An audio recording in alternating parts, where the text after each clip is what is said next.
algunas reflexiones acerca de este gobierno de la Unidad Popular, qué es el gobierno de la Unidad Popular, qué era, quién era, cómo era Salvador Allende, y era su ministro de Minería. Recordemos que si algo hizo enojar de verdad a Estados Unidos fue la nacionalización del cobre en Chile. Entonces, él justamente fue ministro de Minería, fue asesor económico, estuvo en el golpe de Estado, después pues nos contará también cómo se vivió ese golpe de Estado hasta el momento. De acuerdo con varios informes, suman ya 40,000 las víctimas de la dictadura pinochetista, y también un poco sobre lo que está ocurriendo hoy en Chile. Él es Jorge Arrate, quien nos hizo el favor de darnos unos minutitos de su agenda, y sin más, yo les quiero invitar a que escuchemos en este marco de ese 11 de septiembre lo que significó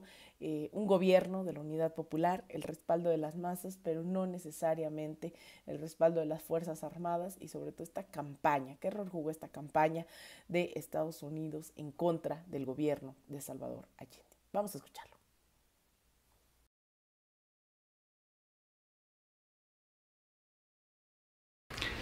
Mire, era un hombre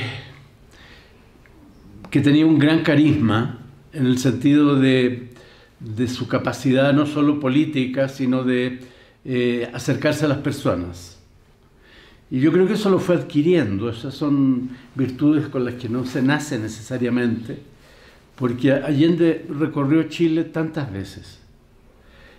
Fueron 4 campañas presidenciales. Y en aquella época no había Google ni Twitter, había simplemente el contacto personal.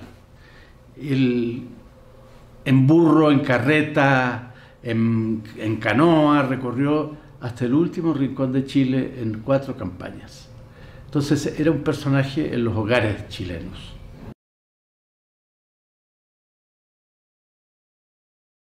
No, nosotros vivíamos con el golpe de Estado, cohabitábamos con el golpe de Estado. Yo recuerdo la noche que triunfó Allende en las elecciones, el rumor que corría en la calle era que había un levantamiento militar, después llegó el rumor de que la moneda estaba rodeada por tanques. Yo fui con un grupo de amigos. Éramos jóvenes y aventureros en aquella época, fui hacia la moneda y efectivamente estaba rodeada de tanquetas de la policía, no de tanques, sino que son unas tanquetas de la policía para prevenir que hubiera algún desborde hacia la moneda. Pero no había esa noche un intento de golpe evidente, aunque después se supo que había un grupo de generales a quienes Allende eliminó, que estaban conspirando para dar un golpe. Los días más álgidos fueron los 60 días entre la elección del 4 de septiembre y el 4 de noviembre, fecha que correspondía a Allende asumir como presidente. Esos fueron los días, yo diría, de mayor tensión, y esos días los vivimos día a día, con la idea de que podía haber un golpe de Estado. Ahora, eso siguió después durante el gobierno de la Unidad Popular.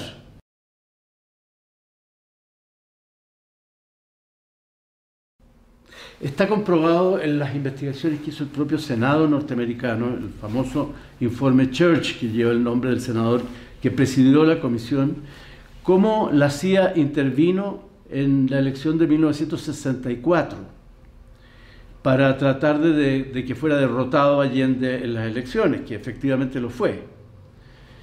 Y posteriormente son muchos todos los antecedentes concretos que hay sobre la intervención norteamericana en contra de Allende. Estados Unidos siempre intervino en Chile, como en todos los países de América Latina, pero particularmente en contra de la izquierda chilena y de la Unidad Popular.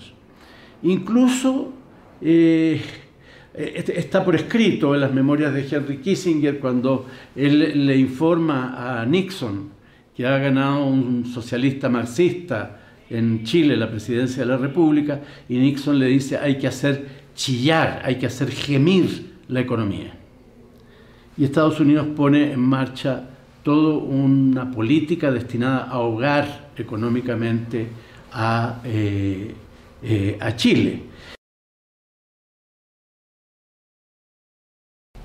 Yo digo que es la única vez en 500 años de historia, 200 años de historia republicana, en que la tortilla está a punto de darse vuelta y en que las clases dominantes ven amagado su poder económico, en primer lugar, y político, frente a un proyecto que quiere hacer un conjunto de transformaciones que sumadas constituyen una revolución. Y eso es lo que trató de hacer Allende. En un periodo muy breve de tiempo, 1075 días, hicimos en Chile un conjunto de reformas inimaginable para ese tiempo, para ese espacio de tiempo, que sumadas constituyeron un proceso revolucionario. Por eso yo digo que Allende era un reformador revolucionario. La suma de reformas simultáneas llevaban a un cambio cualitativo que significaba revolucionar al país. Pero Allende, como usted señala bien, decía siempre las Fuerzas Armadas son fuerzas profesionales. Era una forma de aseverar que tenían que regirse por esa norma. Las Fuerzas Armadas eran no deliberantes y profesionales.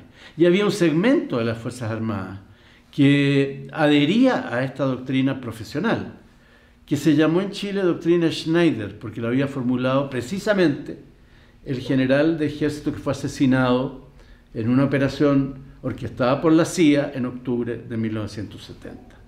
Entonces, esta afirmación de Allende, que en general a sus partidarios nos ponía un poco nerviosos porque entendíamos que no, que había conspiración dentro de las Fuerzas Armadas, era una forma en que Allende quería fortalecer a aquellos que sí sostenían la doctrina profesional dentro del ejército, la marina y la aviación.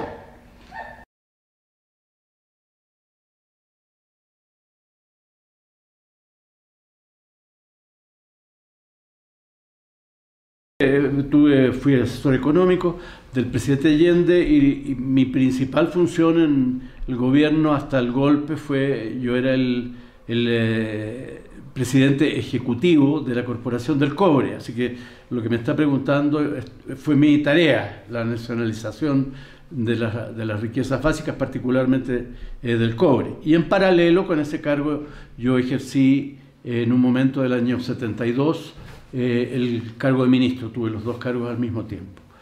Yo creo que fue un proceso impresionante. Nosotros nacionalizamos a través de una reforma constitucional que fue aprobada por todos, incluida la derecha.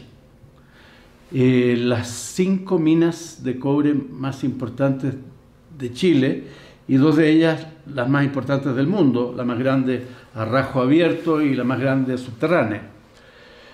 Bueno, esto desató la energía negativa de parte del gobierno de los Estados Unidos y sus aparatos de inteligencia y contrainteligencia, pero yo digo, no suscitó la oposición del imperialismo al gobierno de Allende, porque esa venía desde antes.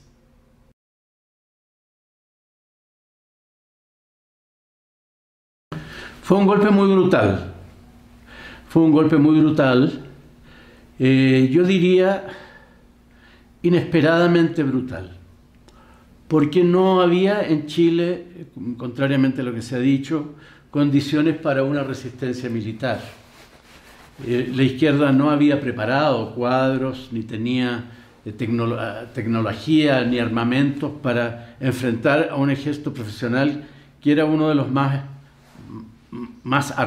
bien armados, bien constituidos, más profesionales en el sentido militar de América Latina, ¿no? Entonces, nadie esperaba que hubiera, creo yo, una actitud tan desatada de venganza, porque el desequilibrio de las fuerzas era muy grande y por lo tanto las barbaridades que se hicieron y los crímenes que se cometieron no tenían una justificación en la fuerza del adversario. Nosotros fuimos perseguidos como animales.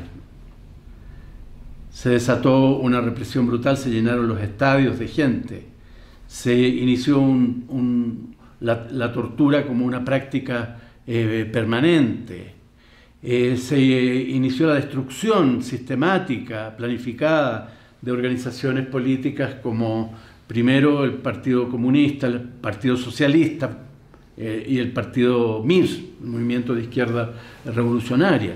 Y eso significó la muerte, el asesinato de mucha gente. Si usted lee los diarios chilenos hoy día, se sorprenderá con que todavía aparece de repente una noticia en que dice: ayer fue condenado a cadena perpetua por el crimen cometido en tal provincia, tales exoficiales de carabineros o del ejército.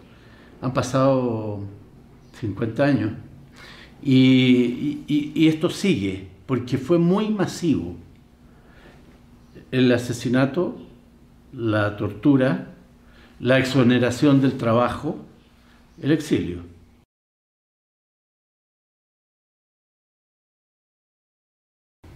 Yo soy de una generación que nació durante la Segunda Guerra Mundial y que vivió la postguerra, y en la postguerra todo el diseño de las nuevas políticas que los Estados Unidos elaboraron hacia América Latina.